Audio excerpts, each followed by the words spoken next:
పేరేం పేరు? మా కృష్ణయ్య గారు ఒక మాట అంటున్నారు.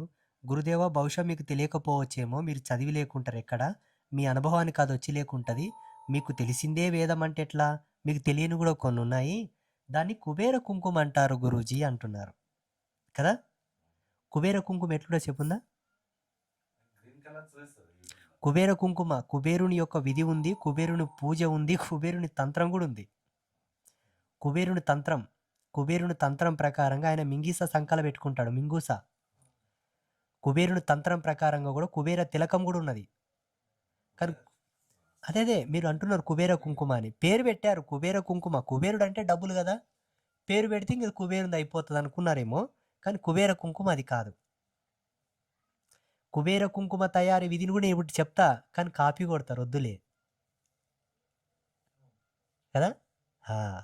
ఇప్పటికే ఎన్నో కాపీలు కొట్టేస్తున్నారు, మక్కికి మక్కి. మొన్న ఒక ఆయన రుద్రశూలం తయారు చేస్తున్నాడు డైరెక్ట్, నేను కూడా రుద్రశూలం పెట్టేస్తా అంటున్నాడు ఒక ఆయన. ఇంకొక ఆయన డైరెక్ట్ ఏకంగా ముగ్గురు అమ్మలనే తయారు చేయడానికే చూస్తున్నాడు.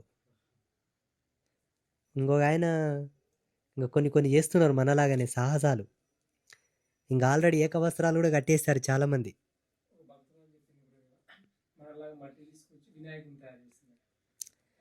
తయారు చేస్తారులేండి, ఇంక అన్ని తయారు చేస్తారు. ఎగతాకైతే నాలాంటి మనిషిని కూడా తయారు చేస్తారు.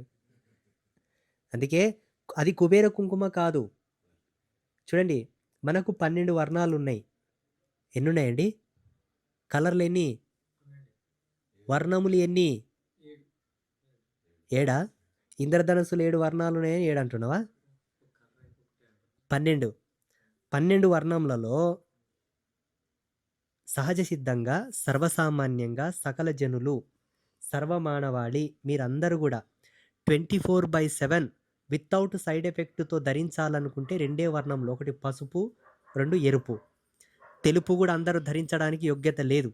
సాత్విక గుణ సంపన్నులు వీరశైవ లింగాయతులు మాత్రమే సర్వకాల సర్వావస్థల యందు తెల్లటి పనతో ఉండవచ్చును అని చెప్పింది కొన్ని శాస్త్రాల్లో. పిక తింటామన్నోళ్ళకు తెలుపు పడదు. పసుపు వేసుకో, పసుపు పెట్టుకో, గంధం పెట్టుకో, పన నిండా పచ్చగా, మొత్తం పన నిండా పచ్చగా రాసుకొని ఎర్ర బొట్టు పెట్టుకో. పసుపు వర్ణము, ఎర్ర వర్ణము ఏ స్థితిలో ఉన్నా, ఏ ధర్మంలో ఉన్నా, ఏ అవస్థలో ఉన్నా, నువ్వు ఎలా ఉన్నా, స్నానం చేసినా చేయకపోయినా, చికెనో మటనో గుడ్డో ఫిషో బోటి కూరనో తలకాయ కూరనో ఏం తిన్నా ఏం కాదు. మిగతా వర్ణములకు, ఒక్కొక్క వర్ణమునకు ఒక్కొక్క కలర్ని, ఒక్కొక్క బొట్టుని ఒక్కొక్క పద్ధతిలో ధరించాలంటే దానికి కొన్ని సెంటిమెంటల్ ఆఫ్ రూల్స్ ఉన్నాయి. నాకు అవన్నీ ఏం అవసరం లేదు, నా ఇష్టం వచ్చినట్లు నేను ఉంటా అంటే జరిగేది ఒకటే. ఏ ట్రాఫిక్ రూల్ పాటించను, నేను పోయేది 200 రేసులు అంటే పో. కొన్ని జాగాలో స్పీడ్ లిమిట్స్ పెడతారు, ఈడు 20లోనే ఓరా నాయనా, ఈడ 50లోనే ఓరా నాయనా అని పెడతారు వాళ్ళు పెద్దవాళ్ళు, అనుభవజ్ఞులు, తెలిసినోళ్ళే. ఆడ టర్నింగ్ పాయింట్ ఉంటుంది, లేదంటే ఏదైనా బండ్లు వచ్చేది ఉంటుంది, ఏదో ఒకటి ఉంటుంది, ఉండే పెట్టిటరాళ్ళు. లేదు లేదు లేదు, నేను గేర్ వేసినా టాప్, నేను రేసు దొక్కినా మొత్తం పోతా, నేను 200 అంటే పో. అవునా కదా? తదుపరి మాకు సంబంధం లేదంటారు. ఏమి సంబంధం? ఇరిగేటి విరుగుతాయి, పోయేటి పోతాయి. శాస్త్రం కూడా గంతే. పెద్దలు ఏగి జోగి చెప్పింటారు, వినాలి. ఆకుపచ్చని బొట్టు పెట్టుకోమనైతే ఎక్కడ లేదు. తెలుపు, ఎరుపు, పసుపు, నలుపు, లాస్ట్కు పెట్టాలనుకుంటే ముదురు గోధుమ. అర్థమవుతుందా? నీవు జగద్గురువులను చూడు ఏం పెట్టుకుంటారు. జగద్గురువుల కన్నా మనం చమత్కారవంతులమా? పోనీ అఘోరాలు ఏం పెట్టుకుంటారు చెప్పు. పోనీ ఎంత గొప్ప కాపాలికుడు, తాంత్రికుడు, ఎంత శ్మశాన సాధనలు చేసేవాడని నల్లబొట్టు పెడతాడు తప్ప, నల్లటి బొట్టు పెట్టుకొని నల్ల వస్త్రాలు వేసుకుంటారు తప్ప, ఆకుపచ్చని బొట్టు పెట్టిన వాళ్ళని ఎవరినైనా చూసినావా? నేను చూసిన. డ్రెస్ కాంబినేషన్కి తగ్గట్ల సినీ యాక్టర్స్ పెడతారు.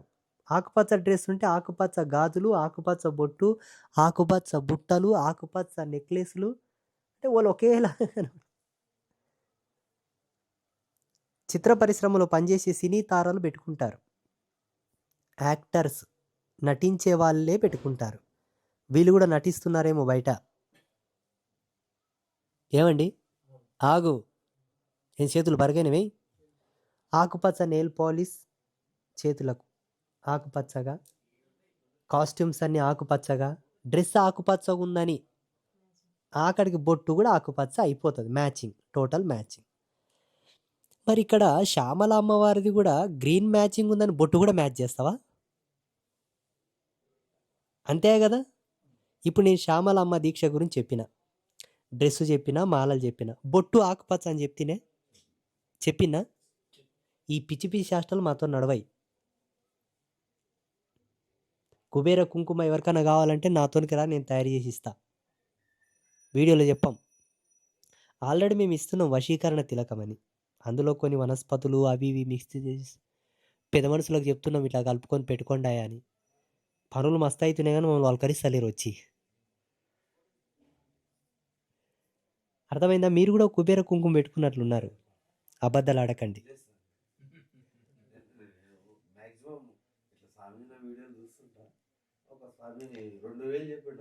మన శరీరము ఎంత గొప్పదో, మన శరీరంలో కొన్ని స్థానాలు అంతకన్నా సున్నితమైనవి. అందులో ఈ థర్డ్ ఐ పొజిషన్, ఈ కనుబొమ్మల మధ్య బ్రుకుటి స్థానం ఉన్నది చూసావా, మన సమస్త ఇంద్రియాలకు కేంద్రీకృతమైనది. అందుకే దృష్టిని భ్రూమధ్యమునందు నిలపరా, బ్రహ్మము నీకు సాక్షాత్కారం అవుతుందని చెప్తుంది యోగం. అలా సాక్షాత్కరించినటువంటి బ్రహ్మము యొక్క దృష్టి చేత బ్రహ్మాండమే కనబడుతుంది అన్నారు. ఇది ఎంత సెంటిమెంటల్ ప్లేస్ అంటే ఇది, ఈ స్థానం. అందుకే పిచ్చి పిచ్చి కెమికల్స్ ఇక్కడ పెట్టారనుకోండి, ఉన్న బుద్ధి పక్కన పెట్టు, ఆ బుద్ధి దొబ్బి లేని దొమ్మరి బుద్ధులన్నీ నీకు యాడ్ అవుతాయి. దొమ్మరి బుద్ధులు. అందుకే పెద్దలు ఏమంటారు, చూడనైనా నీకు కెమికల్ ఏదో వితౌట్ కెమికల్ ఏదో తెలియకపోతే, పుట్టకన్నా పరిశుద్ధమైంది ఈ లోకంలో లేదు, గోవు పేడ కన్నా పరిశుద్ధమైంది లేదు. గోవు పేడని తీసుకొచ్చి కాలిస్తే బూడిద అవుతుంది కదా, ఆ బూడిదిలో ఏ కలుషితం ఉండదురా, దాన్ని ధరించని చెప్పారు. పుట్టమీను మన్ను తీసుకురా, బాగా జాల్సు, నీళ్ళతోనే కలిపి బొట్టు పెట్టుకో. రాగి చెట్టు మొదట్లో మన్ను తెచ్చి బొట్టు పెట్టుకో. లేదా ఎక్కడైనా నిత్యం అగ్నిహోత్రం యజ్ఞం జరుగుతుంటే ఆ యజ్ఞం యొక్క భస్మంలో చాలా పవర్ ఉంటుంది, అది ధరించు. ఇలా శాస్త్రం ఇవి చెప్పింది తప్ప ఏవి పడితే అవి నువ్వు కనుబొమ్మల మధ్యలో తగిలిస్తేవనుకో, జన్యుపరమైన లోపాలు సైంటిఫికల్గా వస్తాయి. శాస్త్రీయంగా ఆధ్యాత్మికంగా చెప్పాల్సి వస్తే మన శరీరంలో ఎప్పటికెప్పుడు జాగ్రత్త, సుషుప్తి, ఈ అవస్థల కన్నా అతీతమైన అవస్థ ఒకటి ఉంటుంది. అది భగవంతుని యొక్క కేంద్రంగా నడిచేటటువంటి గొప్ప అవస్థ. ఆ అవస్థ దెబ్బతిని మనిషిగా ఉంటాను తప్ప మనలో మొత్తం పశుత్వపు లక్షణాలు వస్తాయి. ఒక గంట తర్వాత జరిగేది కూడా ఎక్స్పెక్ట్ చేసుకునే బ్రెయిన్ మనది ఉండదు. గంట ముందు జరిగింది కూడా గుర్తుండదు మనకు. దుబ్బింటది మొత్తం. కారణం ఇది అర్థమైందా? అందుకే సనాతన పరంపరలో కట్టుబొట్టుకెంత ఆచారం ఇచ్చారో అంతే ఆచారం, అంతే ధర్మం భగవంతుని కూడా ఇచ్చారు. చాలామంది అంటారు నిలువుబొట్లోలకు అడ్డబొట్లోలకు పడదు, నిలువుబొట్టులోలంత వైష్ణవులని అడ్డబొట్టులంత శైవులని అంటుంటారు. ఇది వితండవాదం, ఇది జడవాదం, పనికిరాని వాదం. ఇది అడ్డబొట్టు నిలువుబొట్టు కాదు. బొట్టు సాంప్రదాయమా కాదా, బొట్టు శాస్త్రీయమా కాదా, పద్ధతే కాదా, అది చెప్పు ఫస్ట్. కొట్లాటలు ఆడలేవండి. ఆత్మ శరీరంతోనూ కొట్లాడుతుంది, శరీరం ఆత్మతోనూ కొట్లాడుతుంది, కన్ను చూపుతోనూ కొట్లాడుతుంది, కడుపు ఆకలితోనూ కొట్లాడుతుంది. కొట్లాటలు ఆడలేవు. ఏమండి ప్రదీప్ గారు, నీవు దినం కొట్లాడతాం, నీవు నా శిష్యుడవే. బొట్టుకుండే విలువను విశదీకరించి చెప్పడం లోపల ఒకే ఒక గుణకారం ఉన్నది. ఏంటి ఆ గుణకారం అంటే, తెలిస్తే పద్ధతిగా పెట్టుకో మంచిగా, తెలియకపోతే బొట్టే పెట్టకు. బొట్టు పెట్టుకోనోళ్ళ శరీరాలలో జరిగేటటువంటి లోపాలన్నీ జరుగుతున్నాయి. ఎవరైతే బొట్టు పెట్టరో, బొట్టు పెట్టని వాళ్ళ యొక్క జీవన విధానాన్ని, జీవన శైలిని మనం పసిగడితే, చూడండి, మంచిగా బొట్టు పెట్టుకున్న ఒక మహిళను ఒక ల్యాబ్లో అన్ని విధాలుగా టెస్ట్ చేయండి. సుదీర్ఘంగా కొన్ని కాలాల పాటు, కొన్ని దినాల వరకు, కొన్ని తరాల వరకు బొట్టు పెట్టని వాళ్ళని కూడా టెస్ట్ చేయండి. డిఫరెంట్ కనబడకపోతే నాతోనొచ్చి మాట్లాడు. వాళ్ళ ఆరా లెవెల్స్ గానీ, వాళ్ళ శరీర అంతర్గతంగా ఉండేటటువంటి దైవీ కళలు గానీ, వాళ్ళ ఉచ్ఛ్వాస నిశ్వాసాలతో మొదలుకొని బ్లడ్ ప్రెషర్ వరకు, బీపీ పల్స్ రేట్ వరకు అన్నీ డిఫరెంట్ కనబడతాయి. హార్ట్ బీట్ వరకు. దౌర్భాగ్యం ఏంటంటే ఈ మధ్యలో అందరూ స్టిక్కర్లు తగిలిస్తున్నారు స్టిక్కర్లు. ఈ స్టిక్కర్లు ఎక్కడి నుంచి వచ్చాయో తెలుసా? మన హిందూయిజంని దెబ్బగొట్టడానికి ఫార్మా కంపెనీస్ వాళ్ళు ఏర్పాటు చేసిన కుట్ర. ఈ స్టిక్కర్లు. ఇప్పుడు బొట్టయితే మాటి మాటికి ముఖం కడుక్కుంటే తుడిపోతుంది ఆయన. ఇది తీస్తారు, ఇట్లా అడ్డంగా తగిలిస్తారు, మళ్ళా కడుక్కుంటారు, మళ్ళీ అదే దళిద్రం అని తీసుకుంటారు. డబ్బులు సేవ్ అవుతాయని. మనీ సేవింగ్ ప్రాసెస్ ఇదంతా. కానీ ఒక తల్లి పుట్టినప్పటి నుంచి పసిబిడ్డ ఉన్నప్పుడు తల్లి బిడ్డకు కాటుక పెట్టడం ప్రారంభం చేస్తుంది. ఆ కాటుకాల్లో కూడా కల్తీలు కలుస్తున్నాయి చూడండి, కొంచెం గ్రహించండి. పాడుగాల కాటుక తయారీ విధానం కూడా ఉంది మన శాస్త్రంలో. కాటుకని ఎట్లా తయారు చేసుకోవాలో కూడా ఉంది మనకు. ఇంత ఓపిక లేవు కాదు ఇప్పుడు.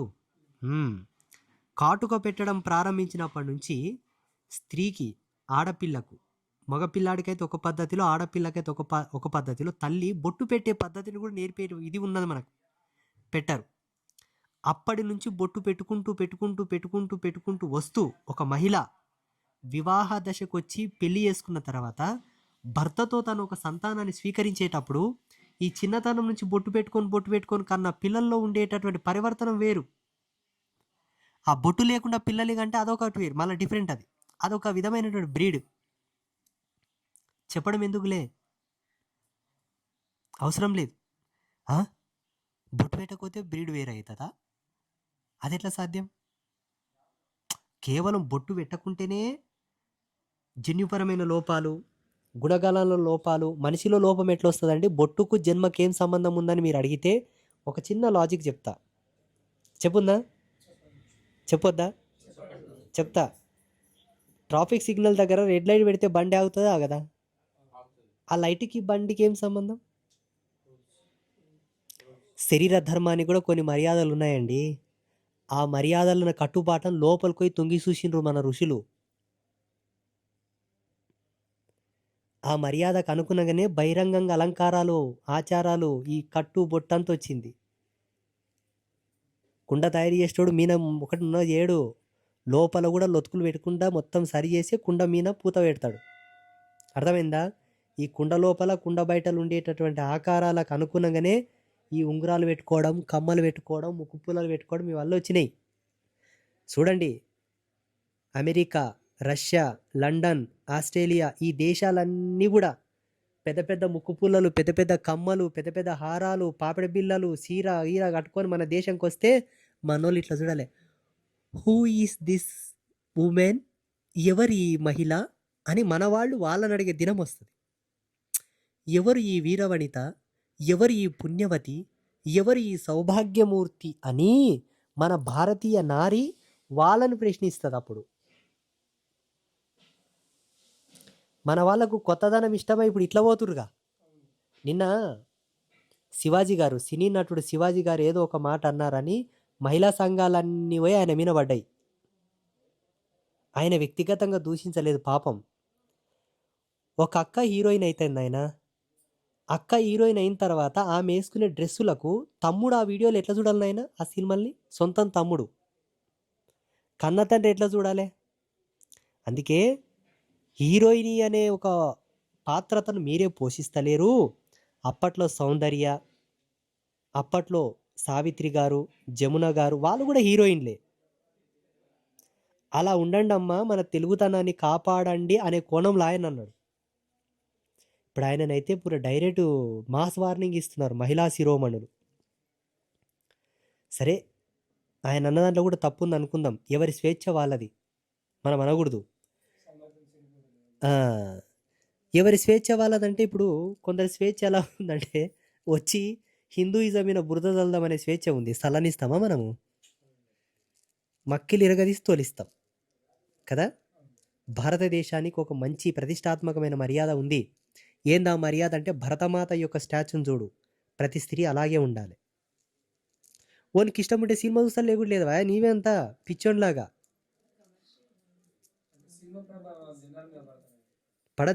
పడుతుంది జనాల మీద పడుతుంది. మేము కూడా పడతాం జనాల మీద. ఇది అర్థమైందా? బొట్టు అనేది సాంప్రదాయం, బొట్టు అనేది ఆధ్యాత్మికత, బొట్టు అనేది మన శరీరం యొక్క గొప్ప నిదర్శనాత్మకమైనటువంటి ధర్మం. అంతే తప్ప నీవు వైష్ణవుడవని ఈ బొట్టు, నీవు శైవుడవని ఈ బొట్టు, నీవు శాక్తేయుడవని ఈ బొట్టు, నీవు దళితుడవని ఈ బొట్టు, ఆ బొట్టు ఈ బొట్టు, ఆ బొట్టు ఈ బొట్టు కాదు. బొట్టు పెట్టినవా లేదా ఫస్ట్ అది చెప్పు. అంతేనా? రైట్.